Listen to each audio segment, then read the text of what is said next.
I want to start discussing the book that I'm reading right now. I'm not done yet, so this is not a formal book discussion. I just want to start discussing it. And it's the Bitcoin Standards, Saifedean Ammous. I might be butchering his name, Saifedean Ammous. I'm, I'm not sure. He's Palestinian. I'm not familiar with those names. So sorry, Saifedean. But nevertheless, I think this is one of the most important books that you can read, at least if you're interested in economics. And I think actually it's a lot more than that. It's not just an academic must read, but also uh, a really good way to understand money and this whole concept around how we allocate ourselves towards money and resources and time, and how we end up generating wealth or destroying wealth. And those are very important questions, of course, also for the hedge fund industry. And therefore, this is a very, very relevant book also for Orange Capital Partners as a hedge fund. It's very relevant for me as a trained economist, and also as a little bit of I would say, not dissatisfied. What's the right word?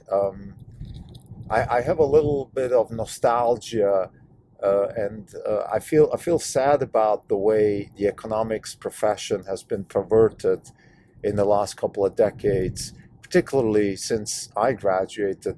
I think I was privileged to attend two very good institutions. One is the University of Zurich, where I was taught the basics of economics, my undergrad, and I got some really good training in institutional economics, in microeconomics, and behavioral economics, uh, as far as the idea that we have,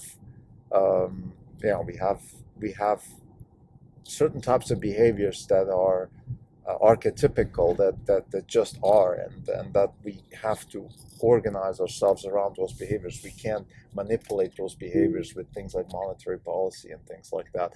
And then afterwards, I was even more privileged to attend the University of Chicago, where I was taught by some of the best thinkers. Now, the University of Chicago has its issues, in particular Milton Friedman and the monetarists, which is one of the things I never understood. And I think that's one of the things that the Bitcoin Standard helps me understand, which is it's a lot of nonsense, a lot of verbal sophistry with no purpose behind it.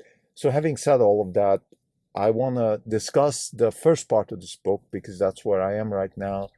I want to emphasize the importance of this book, particularly for people who are thinking of entering the hedge fund business, people who want to study economics, people who want to spend their professional life thinking about money and aspects of economics, and also people who just generally want to understand what's going on around them as far as economics is concerned, because it helps everybody. It's a very important book.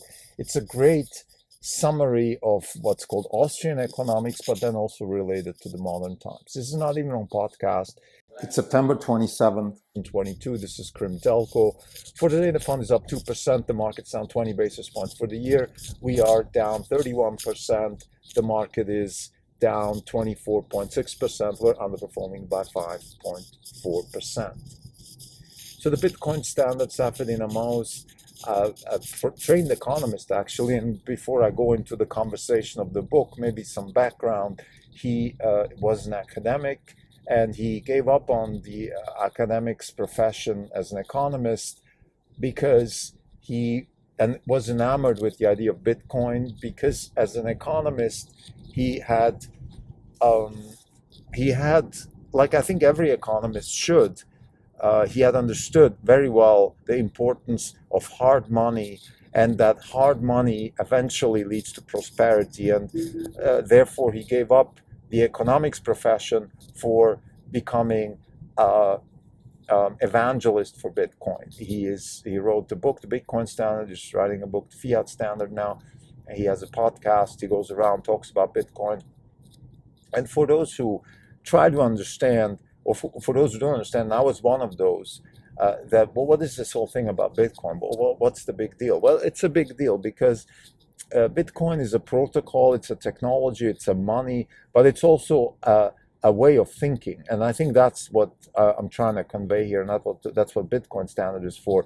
It's just a way of thinking, and I think in history, humans have always been able to galvanize around certain ways of thinking, or we call that religion, and this is nothing but a religion that I subscribe to, because it's a religion that incorporates almost everything I believe in: meritocracy, the fruits of hard work, the ability to take risk and be rewarded for it, the ability to make money, save money, and spend it the way you want, freedom, government as defined as an organization that helps you live your life with as little coercion as possible, liberty in the context of a free choice between individuals to transact, not liberty, liberal in the US or something like that.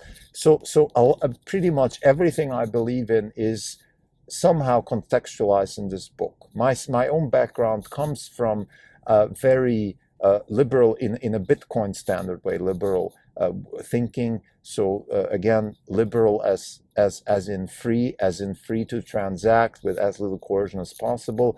I'm not an anarchist. I believe government is necessary to the point where we delegate tasks to the government, but then also have tight control over the government. And one of the best tight controls of government is money.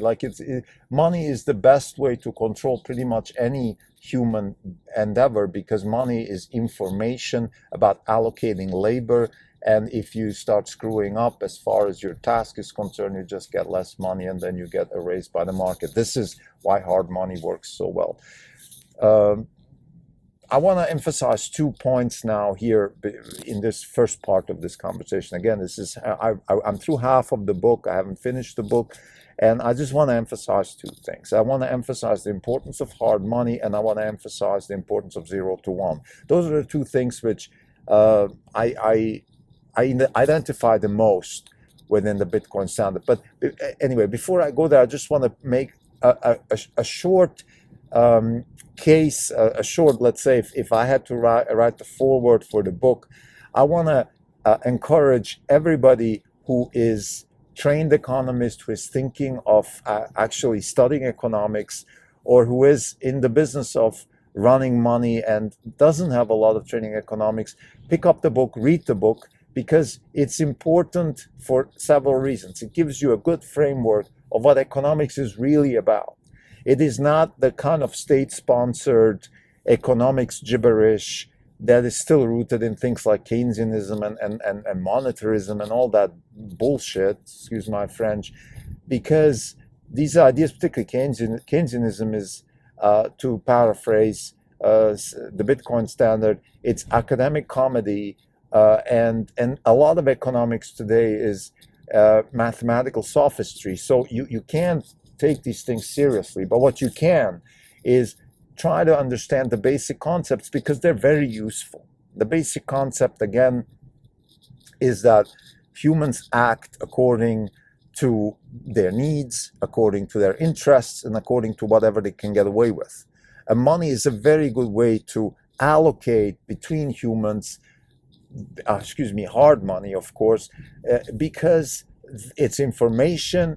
And in a very simple way, it allocates more resources. Money is the information medium which allocates more resources to people who do good work and takes away resources from people who do less good work. And this is what efficient economic organization looks like.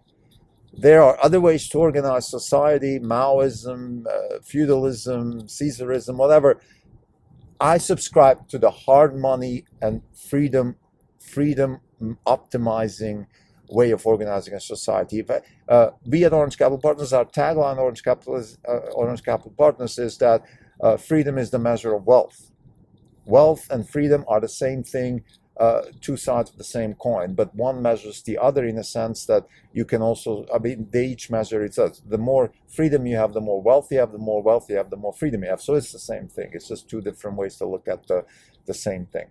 And therefore, we are subscribed to the idea of optimizing for freedom, and optimizing for freedom incorporates hard money. So that's why this book is really very useful. So now let's get to the 2 points I want to discuss a little bit more in depth. Is again the importance of hard money. Hard money is defined as money whose supply is either limited or very, very difficult to increase. That's hard money. To paraphrase one of the Austrian economists, names don't matter too much to me, so please don't hook me up on that. But he says, I think it was Friedrich von Hayek, he said that it really doesn't matter how much money there is in circulation, because I don't maximize the weight of my money, I don't maximize the amount of my money, I maximize the purchasing power of my money, or that's what I'm trying to optimize for. It doesn't matter if I have $10 or $100 or $1,000, whatever the number is, it's irrelevant. What matters is the purchasing power. What can I do with that money? So this is one of the most important aspects of this book, and one of the most important aspects of economics in general. And to paraphrase Saifedean Ammous, who is a really tongue-in-cheek kind of guy, he's a very good narrator, so he would say that there's no such thing as economics, there is only Austrian economics, or economics and Austrian economics is the same thing. And therefore, what we really are talking about here is the idea of how societies should be organized, and how societies should deal with the concept of money in particular. And again, money is the information that allocates resources amongst people and companies and organizations and governments, and that's all there is. And hard money is the only way to do that, because if we don't have hard money, then we have the problem of increasing the money supply, therefore money becoming less hard and more difficult to be used as a medium for allocating resources, and therefore it loses its value. So this is the fundamental message of this book. And I have to say, even after all my studies, I wasn't so sure about that, because I wasn't taught economics in an Austrian way. I had professors like Gerhard Schwarz, who ended up being my boss at Neue Zürcher Zeitung, who certainly subscribed to these ideas, but I think living in sort of the late 20th century in Europe as an academic, it was very difficult. I remember for Schwarz, it was difficult to exercise intellectual freedom. In other words, it was not so easy to stand behind these ideas, these Austrian economic ideas, because they were controversial. They were considered elitist and anti-socialist and whatnot. And in Europe, that was difficult. It was possible, particularly in Switzerland. You weren't burned or put in jail or anything like that. It was just intellectually relatively difficult.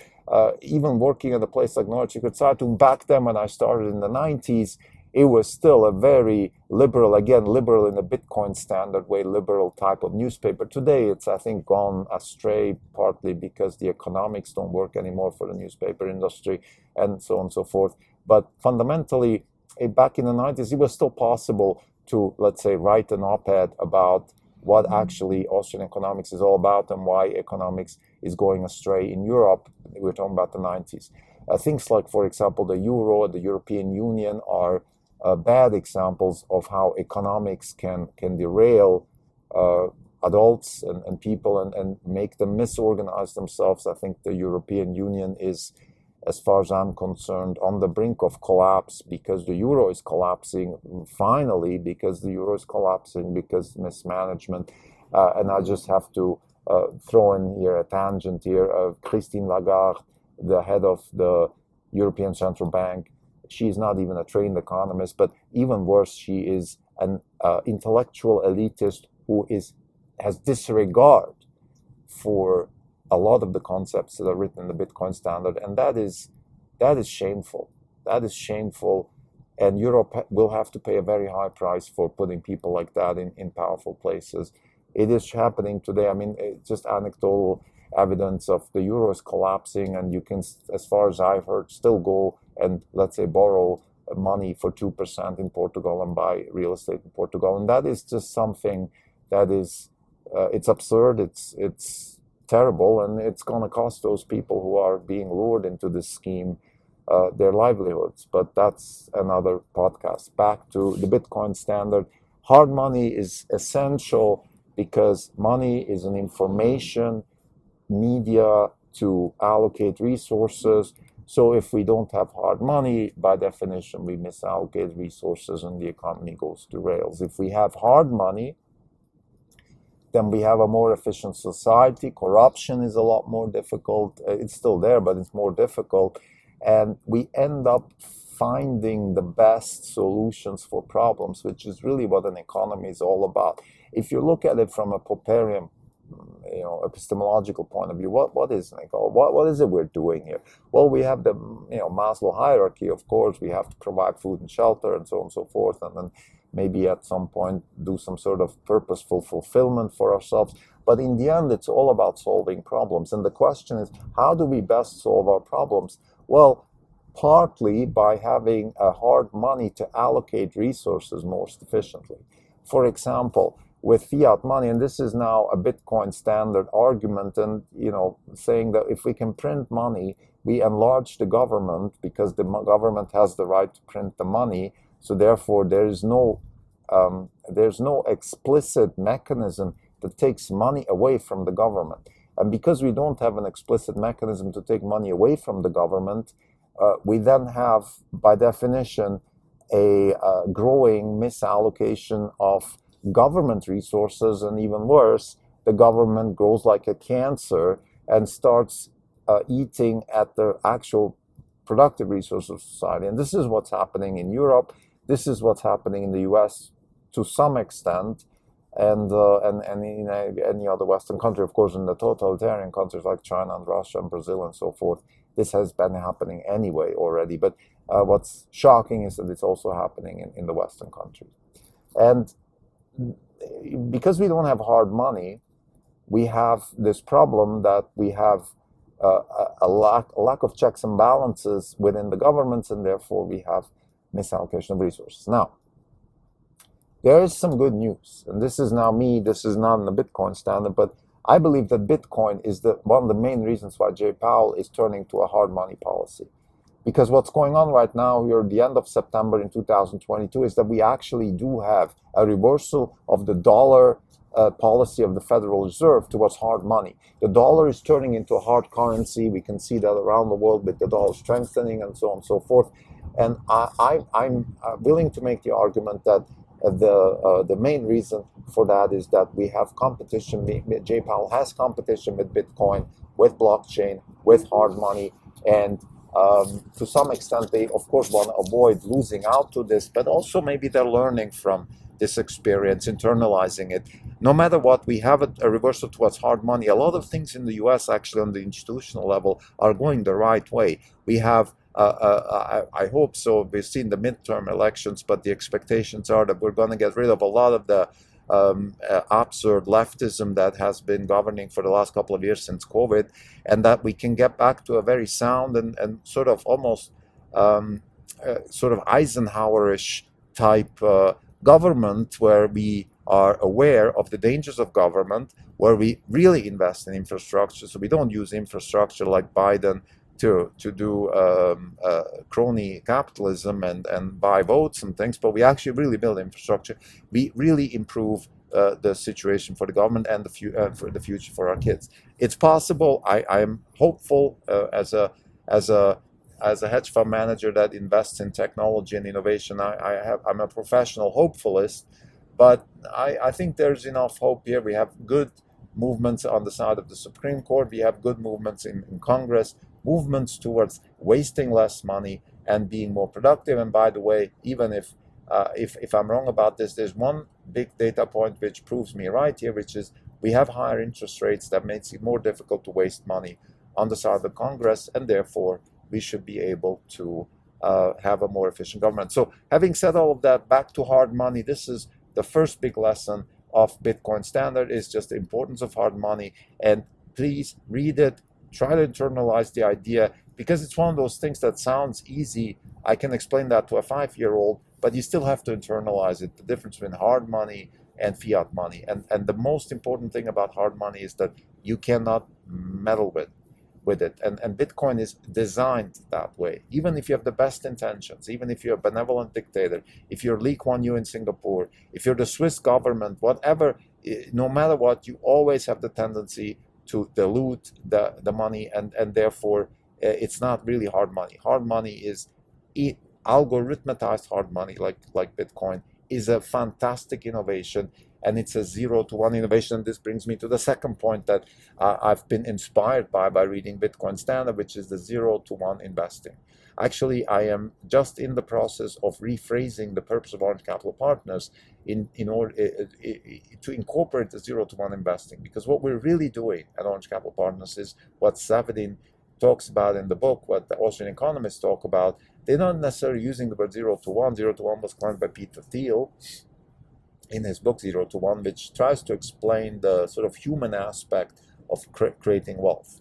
At least that's my interpretation. So it talks about what kind of entrepreneur, what kind of company, what kind of business is actually a successful startup, and then what kind of startups actually end up creating wealth. That's the idea of 0-to-1. But I think what's important about 0-to-1, which is also the same concept in the book, but also a more broader concept, which is how do you make something out of nothing? And that's what real economic growth is all about. That's what prosperity is all about. Prosperity is not about incrementalism, which is what most of companies, most of people engage in on a daily basis. It's not. Actually, incrementalism is the opposite of prosperity. Incrementalism is the slowly, chip by chip deterioration of prosperity. What do I mean with that? Now, let me contrast incrementalism to 0-to-1. By the way, also highly discussed by the highly regarded scholar Clayton Christensen, who's written about disruption and all these things, and who's said in several speeches and even books that the reason we have a large inequality in the United States and a stagnating economic growth relative to what's possible is because we believe in the fallacy of Wall Street and economics, of things like return on equity and discounted cash flow and all of these things, which are good tools to do accounting, but they're not good tools to generate economic growth. Economic growth is predicated on 0-to-1 type innovation. 0-to-1 type innovation is innovation that comes up with something where there has been nothing before.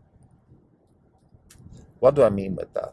So let's say Saifedean in his book talks about the telegraph. The telegraph is a 0-to-1 invention. Before the telegraph, we have horses, ships, all that kind of stuff, messengers taking information from A to B. Enter telegraph. There is an electronic way or an analog way, no matter what, but there's a way to send information without actually physically taking the piece of information by human labor and taking it from A to B. That's a 0-to-1 invention. Now, from there we go on, we create telegraph, telephone, the internet. Those are massive leaps, and to some extent you could argue maybe also 0-to-1 inventions within a big 0-to-1 invention. But the point being here is that there's something, the telegraph, that is entering a whole new world, a world that did not exist before. I would argue that the blockchain technology, the solving of the Byzantine generals problem through the Bitcoin protocol, is another 0-to-1 invention, because now we have the ability to do decentralized decision making, to delegate authority to a network. We didn't have that before. Again, that's a 0-to-1 invention. CRISPR is a 0-to-1 invention because we have the ability to go look further down the stack in the bio compute stack, if you want. In other words, we can read the genome much faster. That's a 0-to-1 invention. The wheel was a 0-to-1 invention. The transistor was a 0-to-1 invention, so on and so forth. Those are the types of things. Now, why is the Bitcoin standard talking about 0-to-1 inventions? Well, there's a certain argument to be made, testable, that in hard money you would have more 0-to-1 inventions. In other words, you would have much, much faster economic growth. I've also written about this already, and I want to mention it here. I'm actually doing a Gedanken experiment, which is, imagine you split the US in East and West. You have East US and West US. And you split it along the continental divide, so around Denver, somewhere there, the Rocky Mountains. West side, East side. The East side stays the way it is, with Washington, D.C. as capital, the dollar, the Fed, Northeastern universities, elite universities that generate the leaders of the country, and so on and so forth. And the West is built on the Bitcoin standard in both ways, money-wise, but also politics. Everything is driven by the Bitcoin protocol. So we find ways to manage ourselves by decentralized consensus without coercion. Now, we have coercion in the sense that, of course, if the blockchain decides that you own a piece of land and somebody else enters that, trespasses that, there is still police and all that stuff. So again, I'm not an anarchist, but I hope you get the picture what the West US looks like. It's a Bitcoin-based, hard money-based, decentralized, de-authoritized, less coercion, all of that stuff type country. And on the East, we have the traditional US the way it is today. I predict that 70 years from now, and I'm using 70 years because that's roughly how East and West Germany was separated. And then we all know how much faster West Germany progressed than East Germany. Well, my conjecture here is that we would have the same, if not a much faster progression on the from West US and East US. So same thing, same experiment, just different names. And instead of having communism and capitalism, we would have, like I said, we would have this Bitcoin on the West, dollar on the East, and I would say 70 years down the road, the West would be by orders of magnitude stronger than the East. This is my conjecture. The reason I make this argument is, again, it's the same idea. It's that we have hard money, a much more efficient economy, a much more aggressive 0 to 1 seeking type investment community. This brings me to the last point I want to make, which is sort of, I'm now drawing back the circle to Orange Capital Partners. We at Orange Capital Partners consider ourselves 0 to 1 investors. In my memoirs that I'm in the process of writing, I have one chapter where I talk about the sort of original sin that Ben Bernanke and Tim Geithner and all these other sorcerers' apprentices did after the 2008 crisis, which is they started printing money, they started using the Fed to bail out the banks and all that stuff. And I'm saying that actually changed the investment community to the better, because that opened the doors for what I call active 0 to 1 investing. You know, what I mean with that? Well, there was a lot of stuff that was done on Wall Street before 2008. Relative value, long-short equity, all that kind of stuff. And all of that stuff stopped working after Ben Bernanke started meddling in this big way into the economy. And the reason it stopped working is simply because, let's say if you're a long-short fund and Bernanke starts bailing out all shorts, all weak companies, well, then what are you short? I mean, you're shorting, let's say, banks that are supposed to go bankrupt, you're shorting the euro, you're shorting all these things that aren't supposed to exist. And then, they just get bailed out by the banks and all that. So basically, the investment community stops making money. Also, low interest rates, artificially low interest rates mean that you're not being compensated for risk and all that stuff. So then what do? You start actively seeking for 0 to 1 investing. And 0 to 1 investing is finding those types of investments which really make the big change. Employing capital to entrepreneurs that are ready to do that. We have one of the biggest examples is, of course, Elon Musk. Everything he does is 0 to 1. Take all his companies, even the boring company, Tesla, the solar side of things, the SpaceX side of things, Neuralink. These are all 0 to 1 type investment, 0 to 1 type companies, because what they do has never been done before.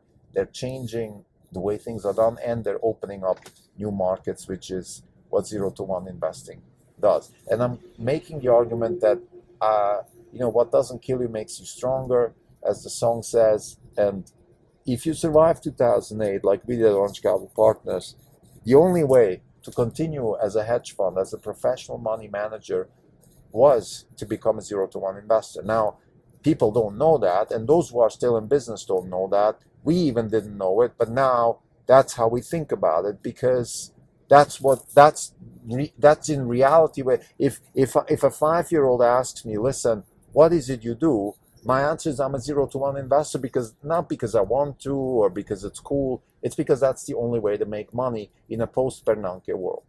That's my argument. It's relatively hard to test that. We don't have A/B testing and all that, but I think intellectually it makes a lot of sense. Like you're manipulating the money supply. You're manipulating everything around money and finance. You're taking active positions in deciding who wins and loses in the marketplace. So you're doing all these terrible things that Bernanke did. That's what I call the original sin. And what you're left with is you either go play golf. People like Soros, Druckenmiller, that's what they said after 2008. So we're better off playing golf. Yeah, people like Hugh Henry are saying that now. Same thing, because these are old guard type investors who aren't 0 to 1 type investors. The 0 to 1 type crowd, us and all our peers, we're actually very excited. There's an enormous amount of innovation. There's an enormous amount of potential for 0 to 1.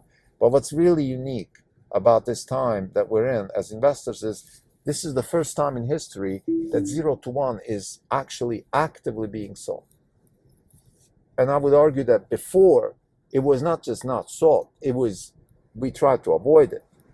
And because now we're actively seeking for it, I predict much faster economic growth and a lot more prosperity. Unfortunately, also a lot more inequality and all of that stuff, because of course 0 to 1, that's one of the things that Thiel actually alludes to is, well, the 0 to 1 types, they create monopolies, they create wealth, and by creating wealth, by definition, others will not create that wealth, and therefore there will be inequality and big disparity in income and all of that stuff. That's part of it, and that's what hard money does too. But the thing is, the soft money, the fiat money, does it also. And we're much better off with hard money and 0 to 1 type of inequality, because it's based on merit. And then we can still think about redistribution. There's nothing wrong with the redistribution, by the way. I'm not against redistribution. I just want it to be clear and explicit, not implicit, through fiat money. So to summarize my first discussion of the Bitcoin standard, first I want to say it's one of the most, if not the most important economics book written in the last few decades, at least to my knowledge. Well, I shouldn't say that. I mean, Christensen's work is very important too. So let's say it's just an important book. Please read it. Particularly if you think about studying economics. You can study economics. It's still a very good science, even despite the mathematical sophistry and the academic comedy that's going on with Keynesianism and monetarism and blah, blah, blah. It's still a very, very good science, because it's important, particularly now, in light of the coming hard money society that I believe we're going to live in. It's good to know basic economics again, go back to the Austrians. It's good to know all that stuff. It's good to have that thinking in your head. So it's very much worthwhile reading. I also think that it's incredibly important for anybody who wants to be in the hedge fund business, again, as a mindset setter, if you want. So important. The two concepts I discussed in this episode, hard money and 0 to 1 investing, I think both of them are related. Both of them are indispensable for prosperity and wealth creation. And most importantly, both hard money and 0 to 1 are avenues towards freedom and wealth. And that, in our view, is what it's worth maximizing for. Thank you.